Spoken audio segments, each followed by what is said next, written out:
Well, Bishop Tim suggests community cohesion will be key to solving some of the poverty issues. And somebody who knows about how that works is a community worker from Penwith, Liz Sullivan. And I'm pleased to say Liz is on the line now. Good morning to you, Liz. Good morning, Donna. Good morning. Thank you so much for coming onto the programme today. My pleasure. Thank you for asking me. Not at all. Now, you work there in the community right at the sharp end, so presumably you can kind of concur with this latest Church Urban Fund report. I can, absolutely, indeed. And it was a very good and very interesting report reflecting on the shops and what have you. And the reality is, many of the people, if I know, a huge percentage of people in all walks of life struggle to eat 5 a day. It's quite frightening, isn't it, when you consider that we're living in the year 2014 and we are in this situation. And I've got the report in front of me. What I find very surprising is the actual huge sort of gulf between certain areas in Cornwall within our Diocese of Truro. So, for example, just here, life expectancy for boys in your area, Penzance, St John the Baptist, is 72. In Sennan, it's 81. That's a 9-year difference. That's what I find quite shocking as well.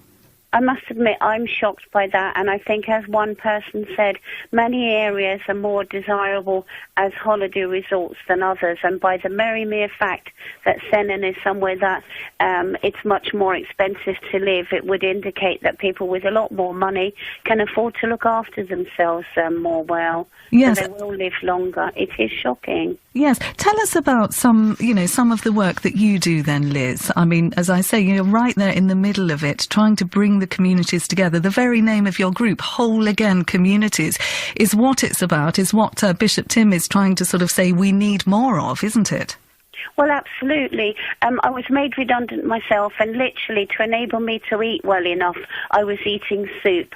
And I've always worked with people in communities, and I decided to set up an initiative where people will come together in the heart of Trenear Estate, where I live, and make soup together and talk to each other. And, well, in essence, that's what we do.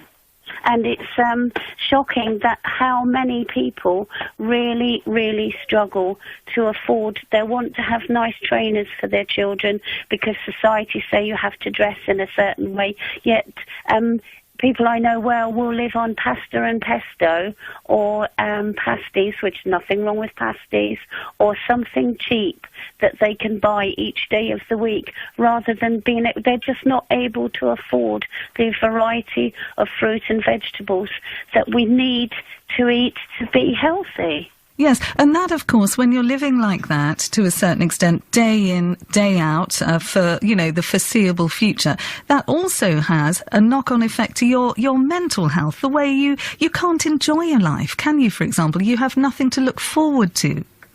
Well, not in the same way. It's simply about being able to get through the week with a certain amount of money.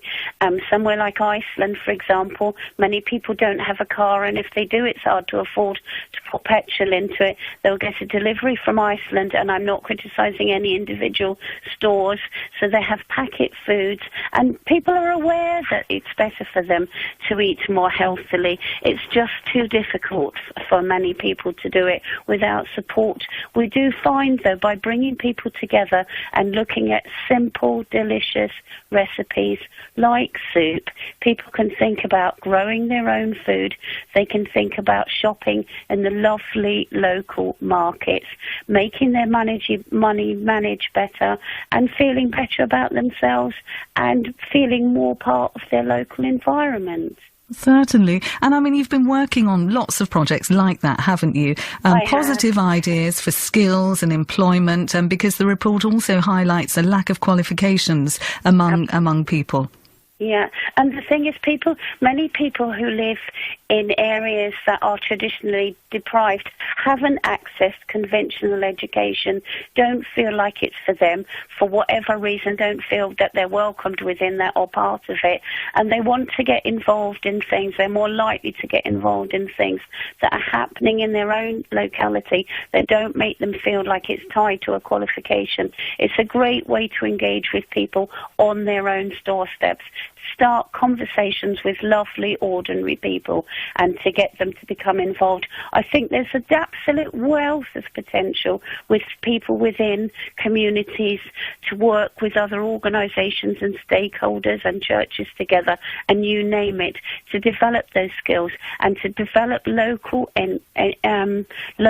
businesses and local self-employment. We need to be living in more harmony with our locality, buying from our local farmers, as opposed to just going to the local supermarkets, generating loads of rubbish and packaging. It's such a pleasure and a journey for me myself to get into the habit of buying everything from my locality and knowing that we can generate wealth, prosperity and feel good by working with people in our own community. Sure. And what would you say to the politicians then? Because Bishop Tim's report will be actually setting out recommendations to the three main political parties. What would you say to the politicians then as they put their manifestos together ahead of next year's general election? What would you say that you think could really help the people that you're working with? Oh gosh, that's a big question. It is, I'm sorry. No, that's absolutely fine. For me, it's very simple. It's about the fact that we can't keep on, there's a finite amount of resources within the environment generally, and for food to be whizzing round the country and packaged and everything else is to support localities, to really get into these areas. The fact that people aren't eating healthily enough means that they have poor health. A lot more money has to be spent at doctors and hospitals and all sorts of things. Send the money to the locality, send the money to the growers, send the money to the organisations and the training organisations that will work with local people in their local areas. Sure. Well, Liz, thank you. Get right into these areas and just appreciate and support the potential of people in communities. Thank you ever so much, Liz. Really appreciate your time, and good luck with all the work that you're doing. Thank you ever so much. Bye-bye. Thank you. Good to talk to you. You too. Bye-bye. Bye. There we are. Liz Sullivan from Whole Again Communities, which works in West Cornwall. She made a lot of sense there, didn't she? Definitely. If you'd like to comment on something there.